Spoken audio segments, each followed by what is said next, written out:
കൊല്ലത്ത് 6 വയസ്സുകാരിയെ തട്ടിക്കൊണ്ടുപോയ പ്രതികളുടെ റിമാൻഡ് നീട്ടി. കോടതി കേസ് 27-ന് പരിഗണിക്കും. പ്രതികൾ ഇതുവരെ ജാമ്യാപേക്ഷ നൽകിയിട്ടില്ല. ദിലീപ് ദേവസ്യ വിശദാംശങ്ങളുമായി. ദിലീപ്, എന്തൊക്കെയാണ് കൂട്ടിച്ചേർക്കാനുള്ളത്?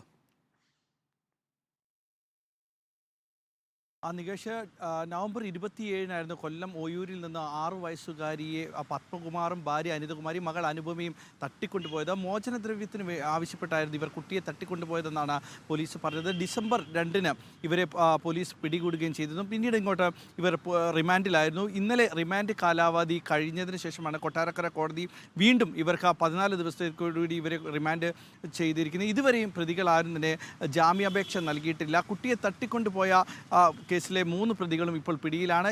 ഈ കേസിൽ മറ്റാരും തന്നെ പ്രതികളില്ല എന്ന് കാണിച്ചുകൊണ്ട് അന്വേഷിച്ച MM Jose, crime branch DYSP MM Jose 1000 പേജുള്ള കുറ്റപത്രം സമർപ്പിക്കുകയും ചെയ്തിരുന്നു. ഇതുവരെയും ഇവർ ഈ കേസിൽ ജാമ്യാപേക്ഷ നൽകിയിട്ടില്ല എന്നുള്ളതാണ് എടുത്തു പറയേണ്ടത്. ഈ കേസിലെ കുറ്റപത്രത്തിൻ്റെ വിചാരണ അടക്കമുള്ളത് ഈ വരുന്ന 27-ാം തീയതി തുടർ നടപടികൾ, കുറ്റപത്രത്തിൻ്റെ തുടർ നടപടികൾ ഈ 27-ാം തീയതി കോടതി വീണ്ടും പരിഗണിക്കും. ഇന്നലെ കോടതി പരിഗണിച്ചപ്പോൾ ഇവരെ ഓൺലൈനായിട്ടായിരുന്നു ഇവരെ ഹാജരാക്കിയത്. ഇനി 27-ാം തീയതി നേരിട്ട് ഹാജരാക്കുമെന്നാണ് ഇപ്പോൾ അഭിഭാഷകൻ നമ്മളെ അറിയിച്ചിരിക്കുന്നത്. നികേഷ് കുമാർ.